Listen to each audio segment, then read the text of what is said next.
नमस्कार दोस्तों। कोई भी वारदात होने पर लोग पुलिस में शिकायत दर्ज करवाने जाते हैं, जिसे हम एफआईआर के नाम से जानते हैं।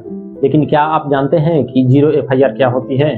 अभी हाल ही में ये मामला सामने आया है कि युवा किसान प्रीतपाल सिंह के मामले में पंजाब सरकार ने अज्ञात लोगों के खिलाफ जीरो एफआईआर दर्ज कर ली है। प्रीतपाल सिंह पुलिस द्वारा बेरहमी से पीटे जाने के मामले में जीरो एफआईआर मामला फिर से चर्चा में सामने आया हुआ है। तो चलिए हम जानते हैं कि ये जीरो एफआईआर होता क्या है और ये किस स्थिति में किया जाता है जीरो एफआईआर। बहुत कम लोगों को इस बात की जानकारी होती है कि जीरो एफआईआर भी एफआईआर की तरह ही होती है। इन दोनों के बीच फर्क सिर्फ इतना होता है कि एफआईआर आप अपराध क्षेत्र के पुलिस स्टेशन में दर्ज करवाते हैं और जीरो एफआईआर जो होता है इसको कहीं भी दर्ज करवाया जा सकता है। कोई भी वारदात होने पर लोग पुलिस में शिकायत दर्ज करवाने जाते हैं, लेकिन आम आदमी को कानून की ज़्यादा जानकारी नहीं होती है, जिसके कारण उन्हें एक से दूसरे पुलिस स्टेशन के चक्कर काटने पड़ते हैं। जब कोई पुलिस स्टेशन अपने अधिकार क्षेत्र के बाहर में हुए अपराध की शिकायत को दर्ज करते हैं तो वो जीरो एफआईआर के रूप में होती है। अपराध होने के मामले में पुलिस यह कहकर एफआईआर करने से इनकार नहीं कर सकती है कि घटनास्थल जो है ये उसके अधिकार क्षेत्र में नहीं आता है। इस तरह इमरजेंसी की स्थिति में पुलिस को जीरो एफआईआर दर्ज करनी होगी। बाद में उसे घटनास्थल के क्षेत्र में आने वाले पुलिस स्टेशन में ट्रांसफर किया जाता है।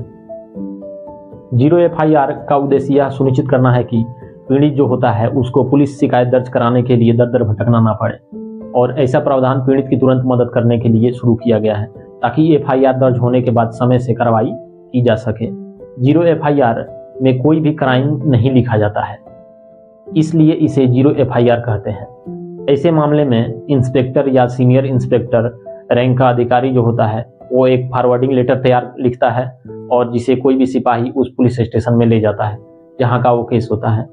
इसके बाद मामले की जांच शुरू की जाती है। तो चलिए जानते हैं कि कैसे हुई थी जीरो एफआईआर की शुरुआत और इसकी जरूरत क्यों थी। महिलाओं का यौन उत्पीड़न करने के आरोपी पर तेज कार्रवाई हो और उन्हें सजा दी जा सके, ऐसे प्रावधान को जोड़ने के लिए आपराधिक कानून में संशोधन के लिए न्यायमूर्ति वर्मा समिति का गठन किया गया था और समिति की रिपोर्ट में जीरो एफआईआर की सिफारिश की गई थी। इसके बाद जीरो एफआईआर का प्रावधान लागू किया गया था।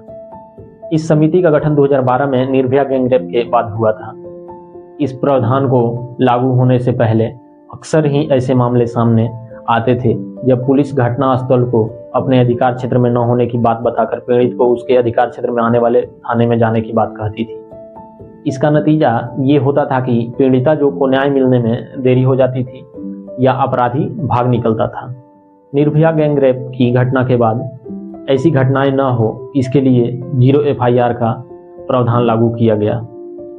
जीरो एफआईआर में महिला से जुड़े मामले थोड़े अलग होते हैं। जीरो एफआईआर को दर्ज करने वाले पुलिस स्टेशन को उस केस में जांच करने का अधिकार नहीं होता है, लेकिन आईसीपी के सेक्शन 498 के तहत अगर अपराध किसी महिला के साथ हुआ है, मान लीजिए महिला अपने ससुराल वालों के खिलाफ प्रताड़ना से जुड़ी एफआईआर दर्ज करवाए और चाहे कि इसकी जांच वहीं पुलिस स्टेशन करे, तो उस पुलिस स्टेशन को इसकी जांच करनी होगी। जीरो एफआईआर लिखने से पुलिस इसलिए कतराती है कि कई बार ऐसा होता है कि दो लोगों के बीच सिर्फ मारपीट होती है, लेकिन दूसरा आदमी सामने वाले को फंसाने के लिए एफआईआर में उस पर कई दूसरे आरोप भी लगा देता है। इसलिए पुलिस इस एफआईआर को लिखने में थोड़ी आनाकानी करती है।